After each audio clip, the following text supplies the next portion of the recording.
7 स्थान शिवलिंग के बताए हैं जहां पर भूल से भी अगर कोई चंदन की उंगलियां लगा देता है।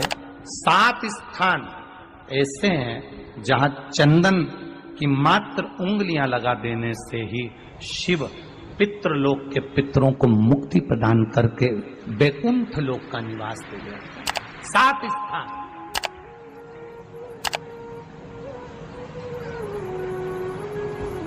और वो 7 स्थान जो चंदन के बताए गए हैं, पहला भगवान देवाधिदेव महादेव के शिवलिंग पर चंदन का लेपन। समझ लेना जरा बहुत अच्छे से। आपको लगता है स्वप्न में कोई मुर्दे दिख रहे हैं या कोई जल रहा है या कोई मर रहा है या कोई चला गया है, ऐसा भय लगता है। बच्चों को मानी भेजूंगी ऐसा हो जाएगा, पति को मानी भेजूंगी ऐसा हो जाएगा, कोई हमारे कोई गलत तो नहीं कर रहा है, आपको लगता है। 7 स्थान चंदन के बताएं महाराज। पहला शिवलिंग, दूसरा जहां गणेश जी का स्थान है, मालूम है ना सबको? जम के बोलो जरा, मालूम है ना सबको? जहां गणेश जी का स्थान है वहां अलग से गणेश जी बैठे, वहां नहीं। शिवलिंग में जलाधारी के ठीक सामने राइट में गणेश, लेफ्ट में कार्तिकेय, बीच में अशोक सुंदरी।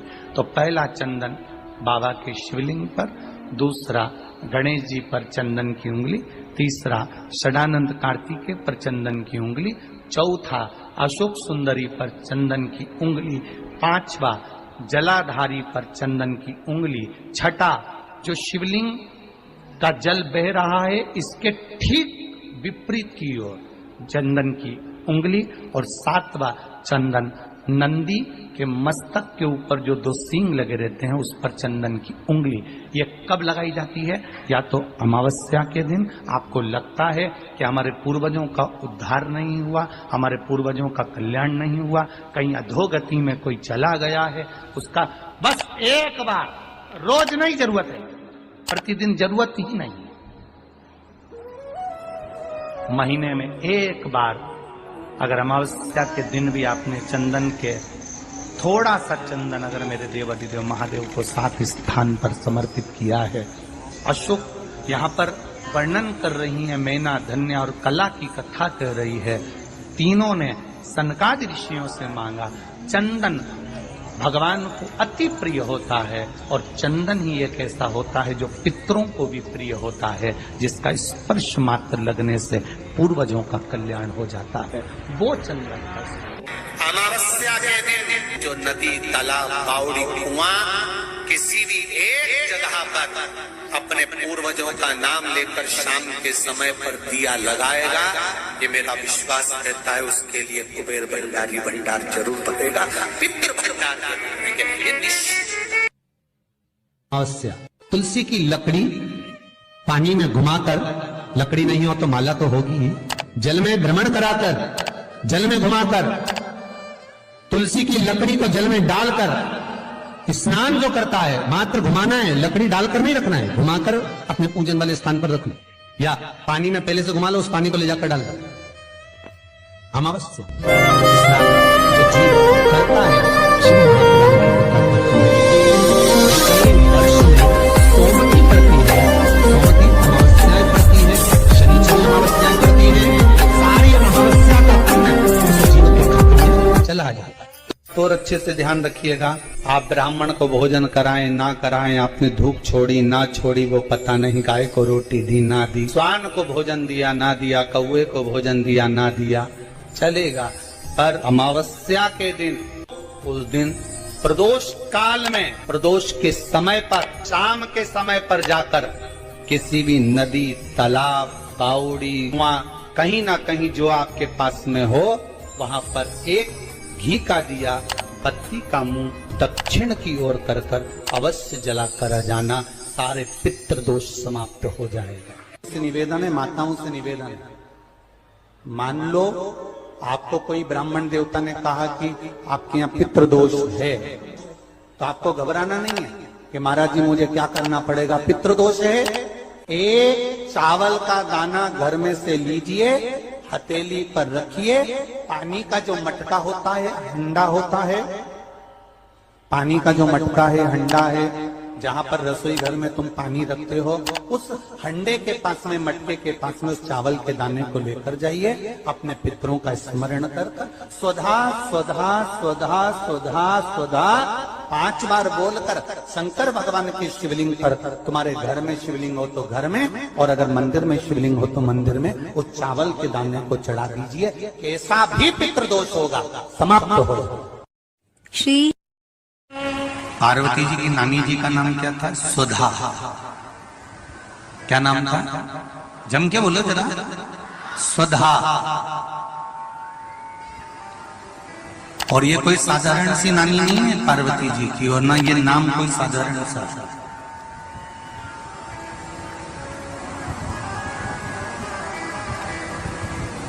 ये वो सुधा है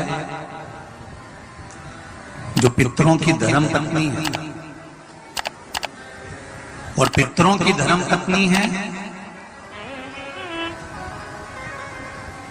अगर घर में, और तुम्हें लग रहा है कि मैं 1 रुपए कमा रहा हूं, 100 रुपए खर्चा हो रहा है, या फिर घर में क्लेश बना हुआ है, या घर में बीमारियां बढ़ी हुई है, तो एक काम करना प्रारंभ कर दो। शिव जी के मंदिर में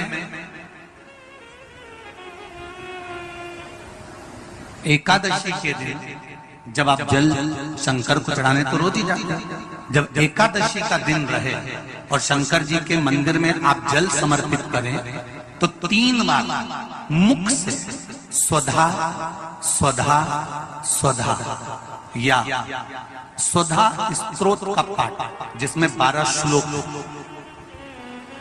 ब्रह्म वैवर्त पुराण के अंतर्गत प्रकृति खंड में ब्रह्मा जी द्वारा स्वधा स्तोत्र के पाठ का महत्व होता है। कोई कहे कि सियोर वाले महाराज ने ये स्वधा स्वधा स्वधा मंत्र कहां से दिया, तो आप उसको बता देना। ब्रह्म वैवर्त पुराण के प्रकृति खंड में से ब्रह्मा जी ने इस स्वधा स्तोत्र पाठ को प्रकट करा था, और स्वधा के मूल मंत्र का स्मरण कराया। इसमें 12 श्लोक हैं स्वधा स्तोत्र में। अगर स्वधा स्तोत्र नहीं पढ़ सकते तो 3 बार मुख से क्या बोलना है? जम के बोलो जरा। स्वधा स्वधा स्वधा।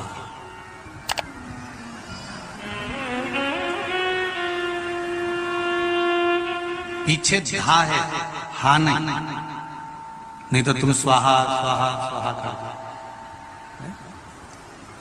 पीछे क्या है? धा, धनुष वाला। फिर से एक बार बोलिए 3 बार। स्वधा स्वधा स्वधा। और एक बात और ध्यान दीजिएगा,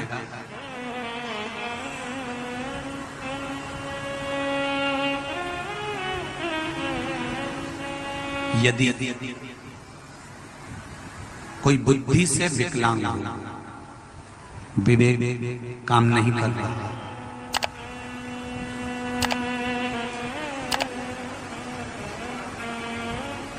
अगर विवेक काम नहीं कर रहा हो, माइंड से कोई कमजोर हो, तो जब स्वधा के नाम से आप शंकर भगवान को जल समर्पित करें,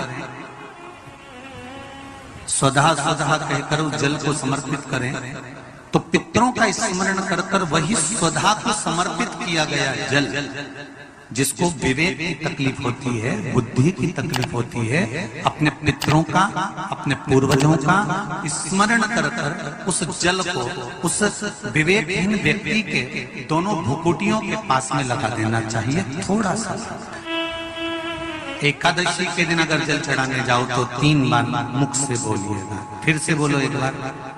स्वधा स्वधा स्वधा।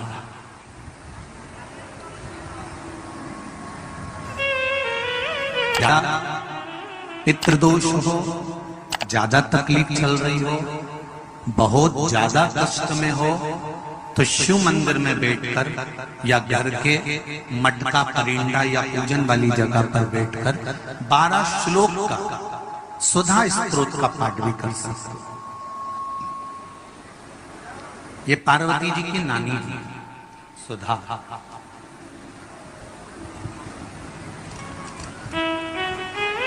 जो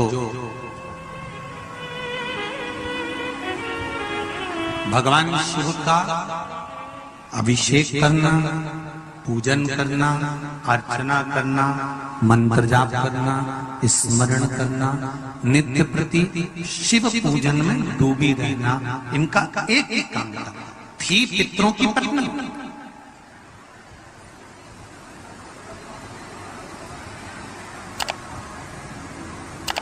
हैं पितरों की पत्नी, पर भक्ति में इनका बल बड़ा प्रबल बड़ा। जब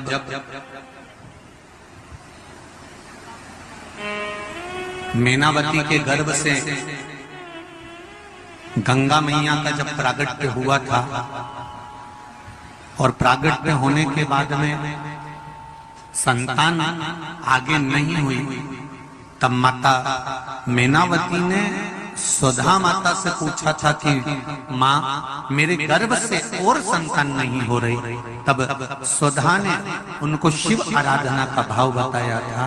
तब मैनावती के गर्भ से पुत्र हुआ था जिसका नाम मैनाक पर्वत हुआ था। मैनाक पर्वत के होने के बाद फिर मैनावती के गर्भ से एक बेटी का जन्म हुआ था जिसका नाम माता पार्वती थी।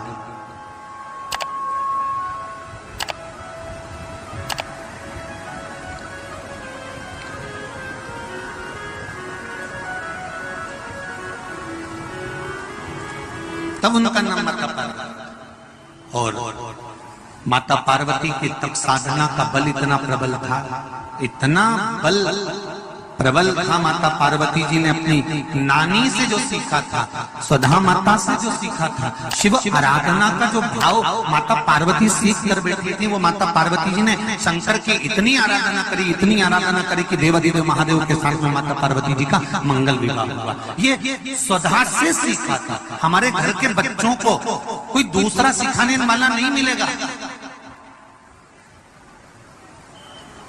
हमारे घर के बच्चों को हमें सिखाना पड़ेगा। सारी दुनिया की गतिविधि तुम्हारे बच्चों को दुनिया सिखा देगी, पर हमारे कुल का, हमारे घर का, हमारे सनातन धर्म का संस्कार हमारे बच्चों को कोई दूसरा नहीं सिखाएगा। सिखाना घर के माता पिता को पड़ेगा, कोई दूसरा नहीं सिखाने वाला। आपके बच्चे को मोबाइल चलाना किसने सिखाया? तुमने सिखाया क्या? अरे जम के तो बोलो रे जी। आप अपने बच्चों को कभी मोबाइल चलाना नहीं सिखाओगे, फिर भी बच्चा मोबाइल चलाना सीख जाएगा। जितना तो तुमको नहीं आता उससे जोरदार तो कहते थे टिंगू उनको आता। उसको किसी ने सिखाया? जम के बोलो जरा।